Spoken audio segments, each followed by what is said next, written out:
네, 안희 기자, 정치부 이세진 기자 나와 있습니다. 아니, 헌법재판관 숫자가 그렇게 중요한 거예요? 왜 이렇게 싸워요? 그렇습니다. 6인 체제냐 또는 9인 체제냐 정말 중요합니다. 헌법재판관은 9인 체제인데요. 현재 3명이 공석입니다. 이 3명을 민주당은 임명하자, 국민의힘은 임명할 수 없다 입장이 다른 건데요. 국민의힘은 현재 6인 체제로 윤 대통령 탄핵 심판 결정하라라는 겁니다. 탄핵은 헌법재판관 6명 이상 찬성해야 인용되는 만큼 현재 상태라면 만장일치 결정이 나와야만 탄핵 인용이 가능하거든요.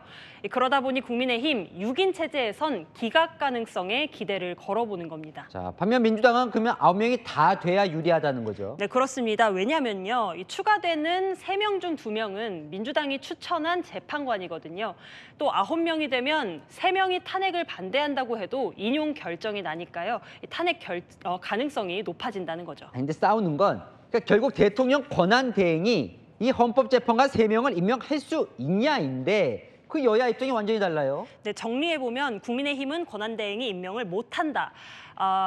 박근혜 전 대통령 탄핵 때도 그리했다고 하고요. 민주당은 아니다. 박근혜 전 대통령 탄핵 때 황교안 직무대행이 임명한 사례가 있다. 이렇게 맞서고 있습니다. 그래서 물어보고 싶어요. 양쪽 다 황교안 권한대행 때를 봐라 이렇게 얘기를 하거든요. 한번 보면 어때요? 네, 2017년 상황으로 가보겠습니다. 박근혜 전 대통령 탄핵 선고가 2017년 3월 10일에 있었는데요. 그 시점 전후로 2명의 재판관이 퇴임을 앞두고 있었습니다.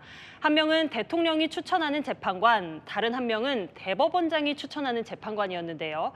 대통령 추천 몫은 후임자 추천도 못했고 임명도 하지 못했죠. 탄핵 선고 이후 퇴임한 대법원장 추천 재판관은 후임이 추천이 됐고 황교안 권한대행이 임명까지 완료했습니다. 그러니까 여야는 2017년 사례에서 보고 싶은 것만 보는 건데요. 국민의힘은 대통령이 완전히 탄핵돼서 직을 잃기 전엔 권한대행이 임명을 못한다라는 거고요.